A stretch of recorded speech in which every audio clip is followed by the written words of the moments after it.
Good morning, everybody. I think we're into week 75 of the lockdown now, so I hope everyone's doing well. Thanks very much for tuning into this webinar. So this week we're going to be talking about email marketing.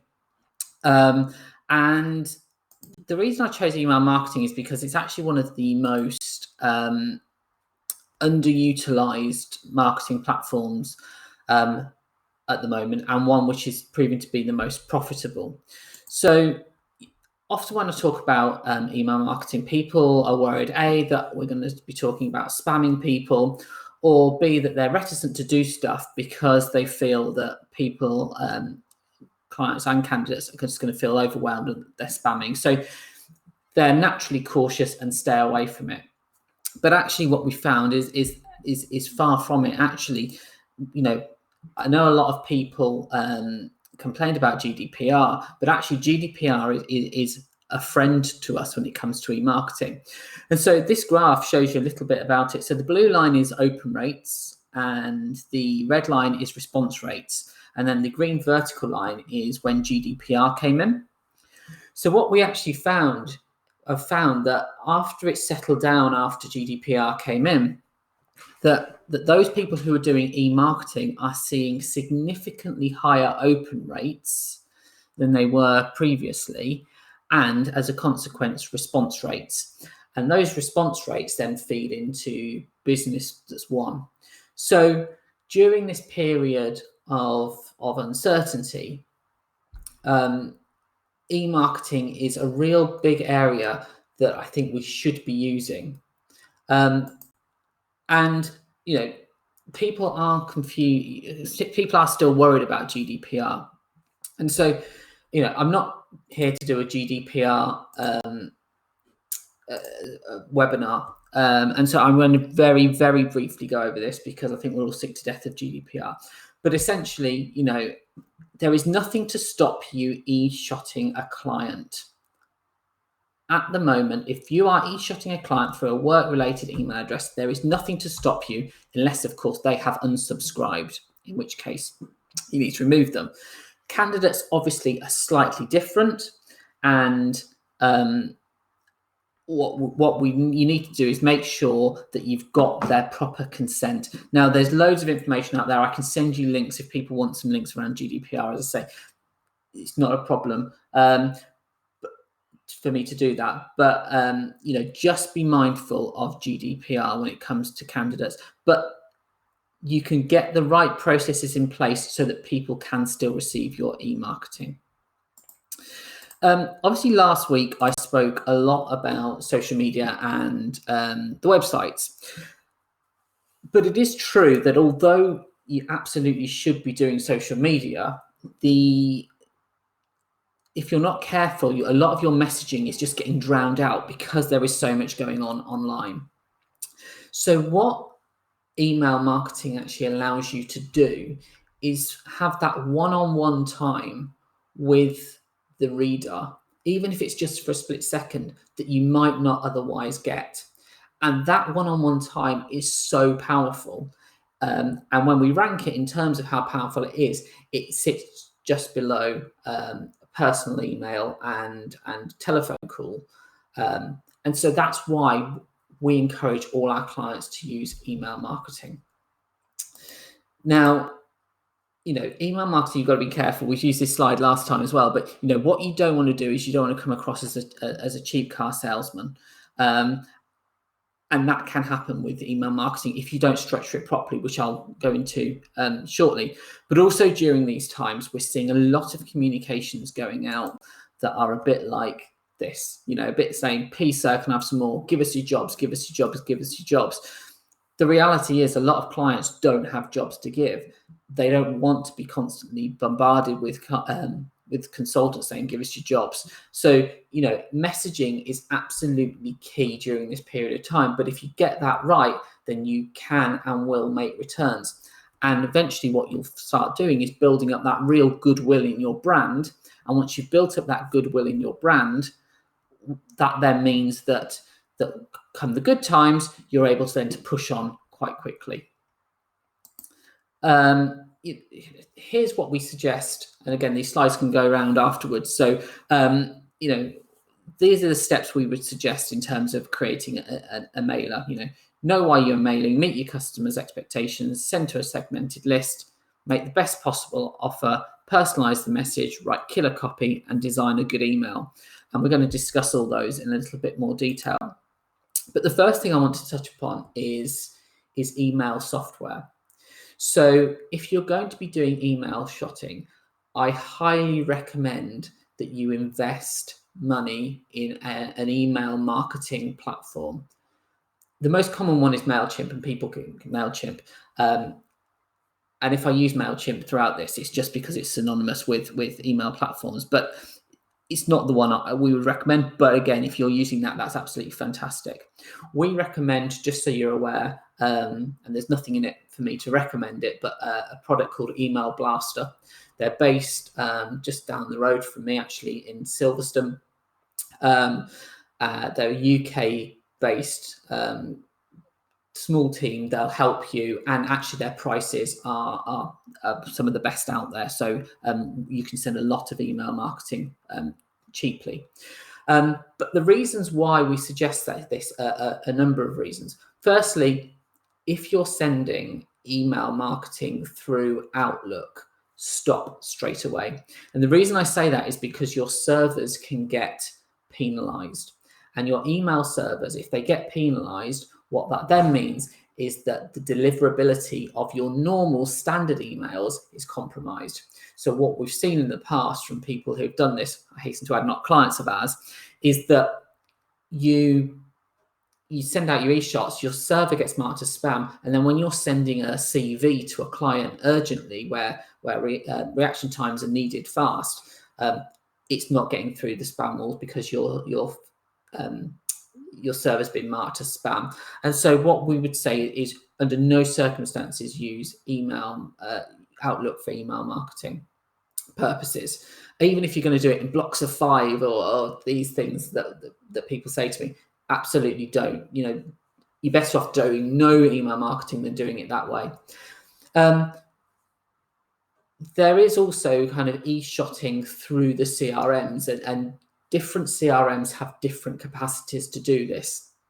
I suppose the benefit of doing it, and it's a very, very small benefit actually, and we relatively don't see it with our clients, is that you can mark on a CRM when an e-shot has gone out. But the functionality of an e-shot when it goes out through your CRM is pretty limited. And so what we say is that you should really be using a product like MailChimp, Email Blaster, etc. I mean, there's hundreds on the market, because it allows you to have better control over your email marketing and your messaging. One of the things that happens with email marketing is there is a lot of spray and pray. People just bash out their email marketing and they don't really think about what they're doing. And that, as you would imagine, like with any kind of cold calling that you might be doing, if you just randomly pick up the phone and try anything, it doesn't work. You need to be targeted in the same way that you target your sales calls. And so it's really important to think of that when you're doing your email marketing. And so what we suggest you do is you break down your customers. So you break down your customers into clients and candidates, but you break them down even further. So on a basic level, for example, clients would be tended to be broken down into, are they HR contacts? Are they line managers? If you're working in various sectors, if you're working, say, for example, in engineering and legal, are they legal line managers or are they engineering line managers? And really break down and make sure that your CRM is capable of breaking down that level of information. Again, on the candidate side, break that down by not just necessarily sector, but also level. If you're placing top to bottom, separate your C-suite from your guys who are on sort of minimum wage. Make sure you do all that, because then what that allows you to do is it allows you to target your message a lot better. And we'll discuss that in a bit. But having that kind of information means that you're going to start being able to communicate with these communities in a much more effective way, and therefore your returns are going to be exponentially higher. So I can't understate how important this exercise is. And again, your marketing department should be all over this. And if they haven't been, then I'd question why. But if you have got a marketing department and they haven't been all over this, now's the time to kind of get them to start segmenting the database. If you haven't got a marketing department, then this is something that your consultants can really start doing, making sure they're tagging people up properly on their database, so that then it allows you to pull that information off. The first thing we say is what's the purpose of sending your e-shot out? If you're just sending an e-shot out because I want to send an e-shot out, then you're doing it for the wrong reasons. So what's the purpose? Are you trying to drive people back to the website? Are you trying to drive people to your social media sites? Are you trying to drive people to pick up the phone and call you? Or is it just a branding exercise? But actually sitting down and thinking, what is the purpose of this email? Why do I want to send the email? But also having email in your consciousness when you're thinking about, okay, how are we going to do this particular task? Is email actually the right way forward? So an example, if you've got something, if you're trying to kind of generate interest for when the good times come back, think about how you can do that with email. And we'll be talking about that in a bit. But actually, thinking about, it's no good just wanging an email out there.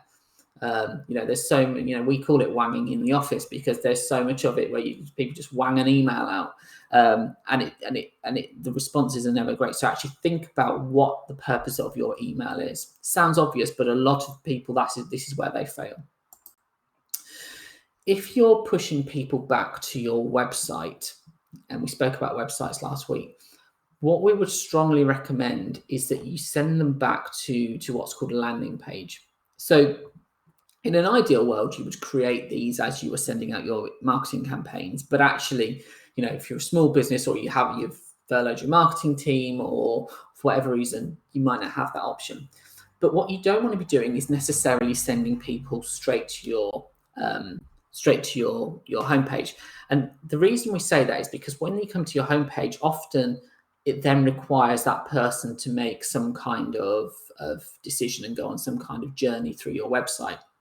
So if you're sending out a candidate email that's to say your engineering database, the landing page should go through. So when it goes through to the website, it should go through to the website that brings up all your engineering jobs, for example, or goes to a specific page that talks about engineering that is very specific. So what you're doing is you're delivering content to people that's relevant to them quickly once they've come from your email and you've piqued their interest.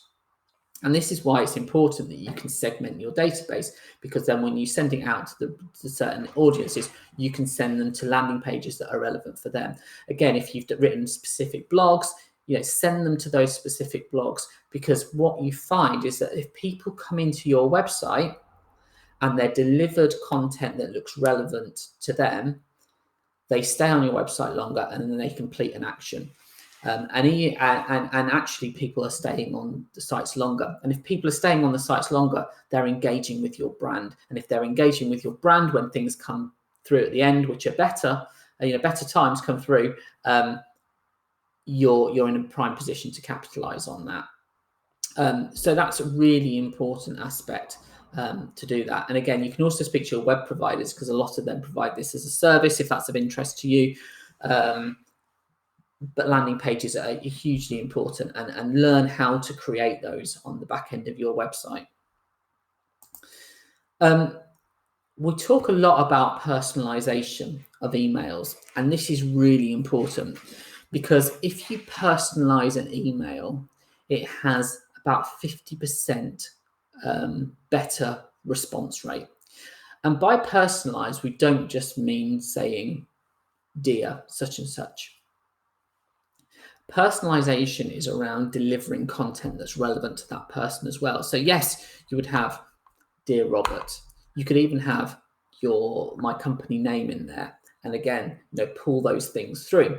But actually, kind of what content do I want to see? So typically, if you're looking at your two, for example, take a legal firm, a legal recruitment business.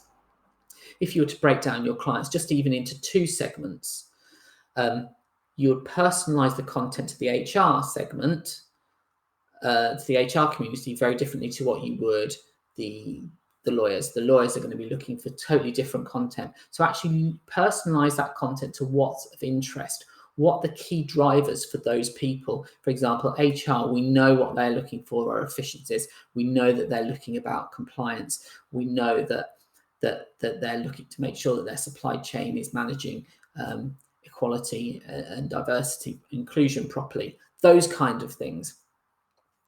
Whereas line managers are more interested, I just want the right person.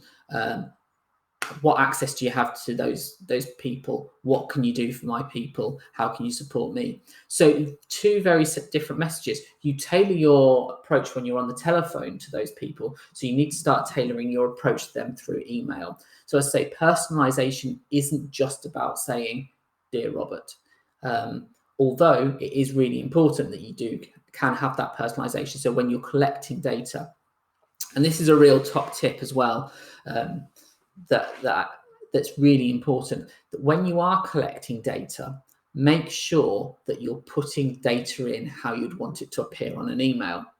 So by that, what I mean is, if you're putting my name, Robert Woodford, into a CRM, you'd put Robert with a capital R and then the Obert in lowercase, again, Woodford, capital W, lowercase Woodford.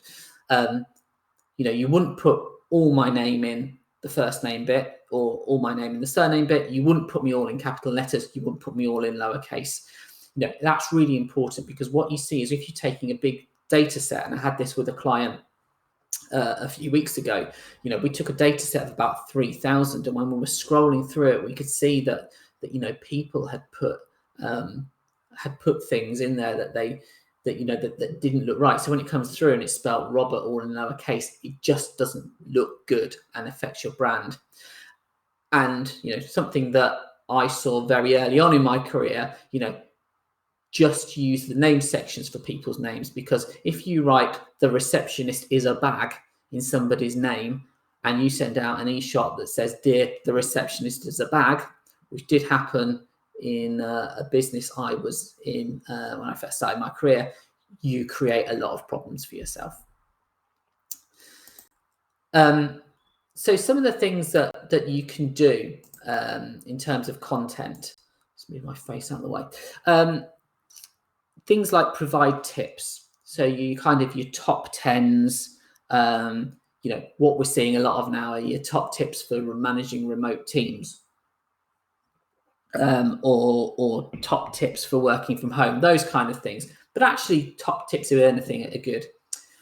Having a bit of familiarity. So what we mean by that is putting a bit of personality behind you and your brand. You can talk about your business.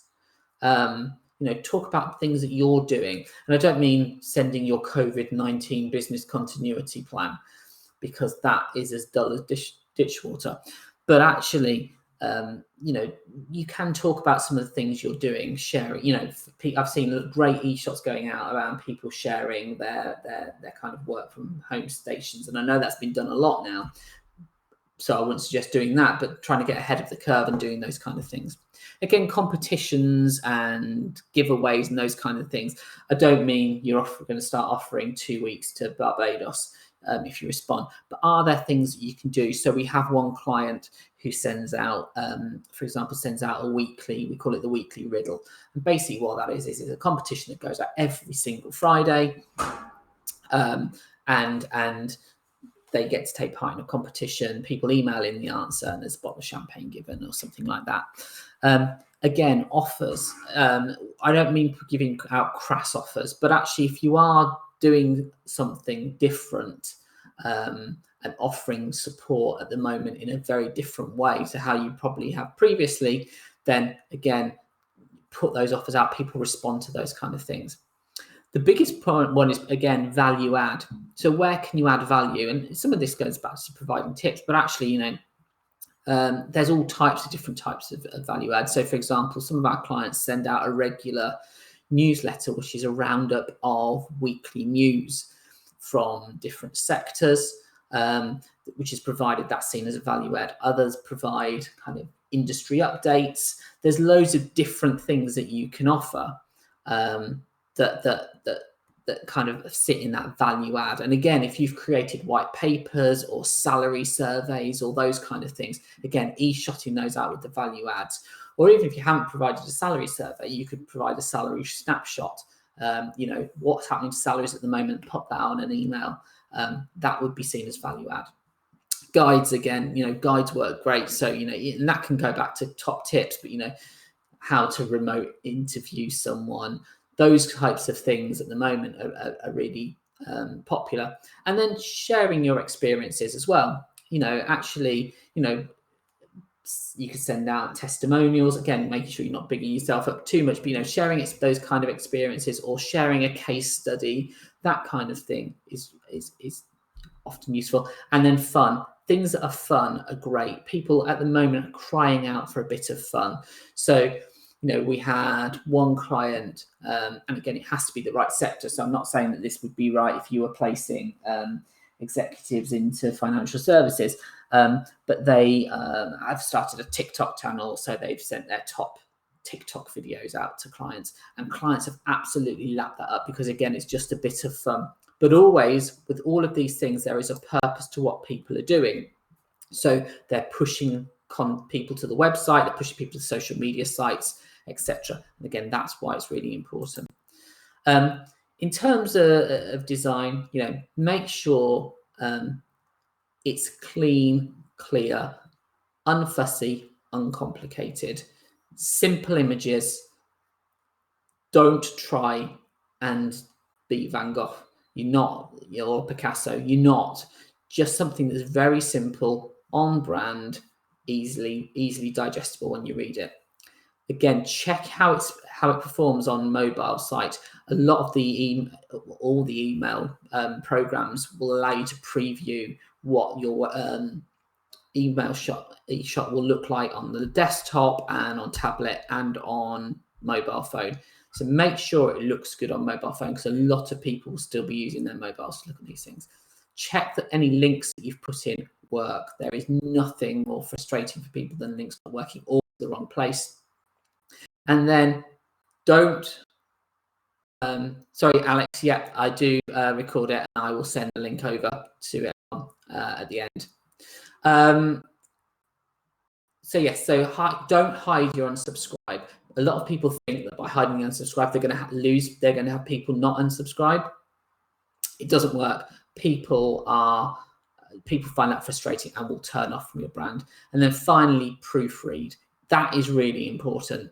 I often say you're not a proper recruitment marketeer until you've shotted an entire database with something wrong. But it's really important.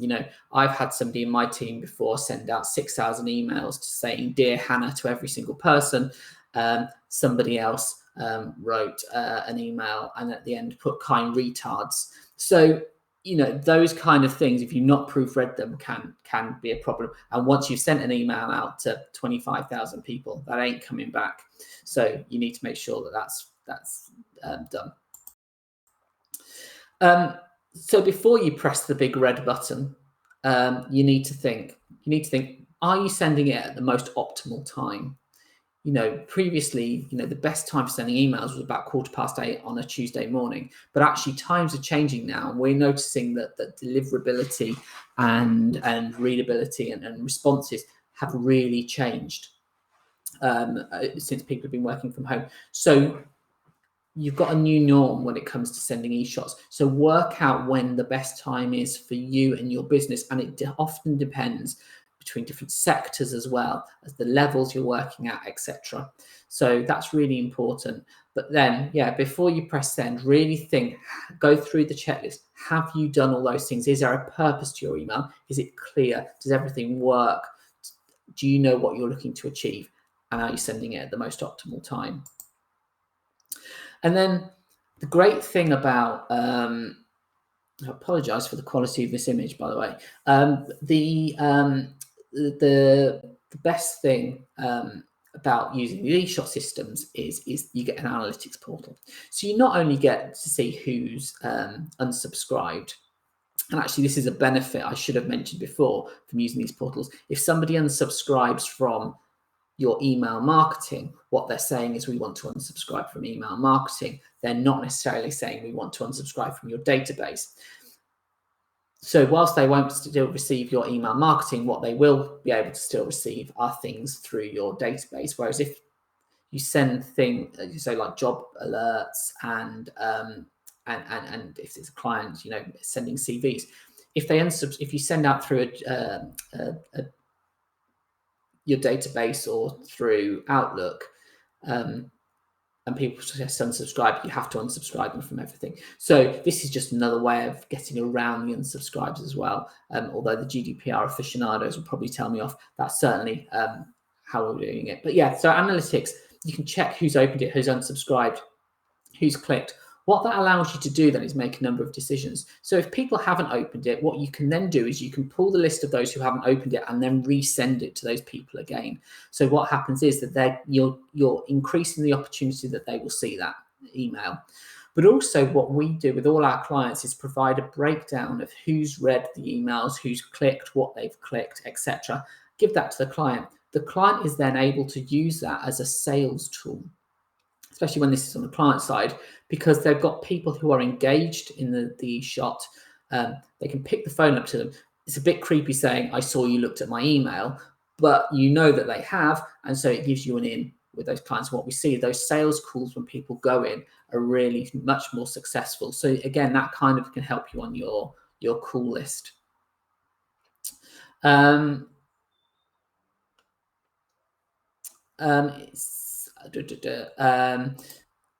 I want to talk about one other thing, but before that, I've had a question actually about what would I suggest with regards to email and subjects.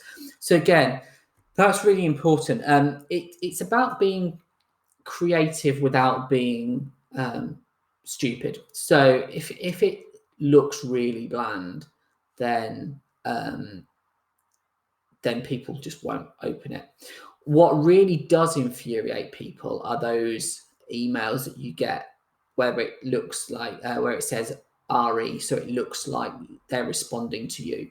People get really infuriated with that. So avoid that, and avoid things that you think are amusing that are really risky. So we had to deal with a client who had a consultant who sent out an eShot to all the FDs in Yorkshire, making it sound like he was selling prostitutes rather than accounts assistants, because he thought it was funny from the title. As you can imagine, huge numbers of unsubscribes as well as complaints, and that created a problem. So be careful, but something that's catchy. You don't want a long title, you want something that hooks people in. So for example, if you're sending a salary survey out, rather than the Marketing Junction salary, you would put in the title, are you earning enough? So lead with a question, for example. If you're sending out something to clients at the moment, is your hiring strategy ready for when we come out of lockdown? Those kind of things that sort of pose questions and make people think, oh, actually, I'd like to go through and have a look at that. One other thing I would really encourage people to look into is automation software. And that's kind of the next step on, really, in terms of email marketing.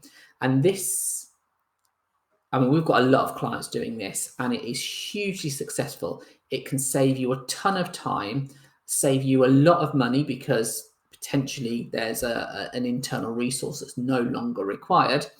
And thirdly, it's just really good for your brand. So the three main ones that we've got a lot of our clients using are Herefish, Force24, and Pure360. There are others out there. I personally think Herefish is fantastic, but it's quite expensive, so you need to make that decision. But essentially, what it allows you to do is automate journeys. So a journey is somebody comes in to the journey. and then they get filtered off in different ways. So, for example, anytime somebody registers, they're pulled into this journey. And the journey might be that an email goes out saying, thank you for registering with our business. Here are our GDPR compliance statements, etc. Please visit this link to accept them, etc. If that email is opened, you can then send a follow-up email saying, thanks for that. This is a little bit more about our business. Please follow us on social media, etc., etc. If that email isn't opened, then you can follow it up with a please open this email. But what you can do is send the email out with a different subject. And so what you're doing is you're filtering people off and sending them on different journeys. A bit like when you were younger and those books that you used to read, and you decide what you wanted to do and you'd go off to a different page. Those kind of things. We have clients, for example, using it when interviews have been arranged. So the date of the interview is known. You put somebody goes into that journey. This all happens automatically from your CRM, by the way. So somebody goes into their journey. They get, a day before, they get an email saying, "Don't forget your interview tomorrow at this time. Here's a link to our interview guide." Then on the morning of the interview, they get, "Good luck. Please make sure you leave in plenty of time. If there's any problems, contact your recruitment consultant." Then in the evening, they'll get another one saying, "I hope the interview went well. If you haven't spoken to your recruitment consultant already, please make contact in the morning."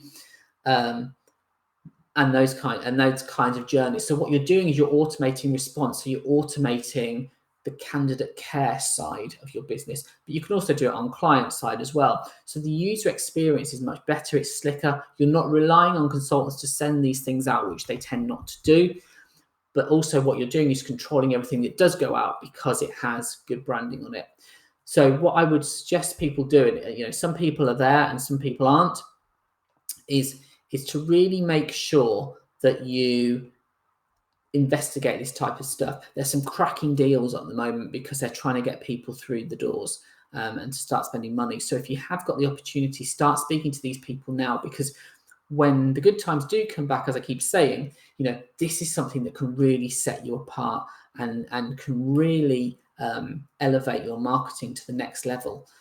We've got clients who are making money off the back of this type of stuff, so it is really important. I've gone as quickly as I can. I know that it's quite a wide-ranging topic, and people are really interested to touch on this, and some people haven't even thought about it. So I don't know if anybody's got any questions. If they have, then please use either the question at the bottom or the question function at the bottom or the chat window. As I say, I'll send an email out with this and all the other link to all the other webinars on later. If anybody's got any specific questions about email marketing, then please do make contact. We're more than happy to help. As I say, people are quite reticent. If you're not doing this stuff, then do give it a go, because you will start seeing some real good returns. But yeah, as I say, more than happy to help where need be and offer advice. But in the meantime, I hope everybody has a lovely weekend. I think the weather's going to be crap, which just about sums up everything really right now. So hopefully we'll have a better week next week, and hopefully see you next Friday for the next webinar. Thank you.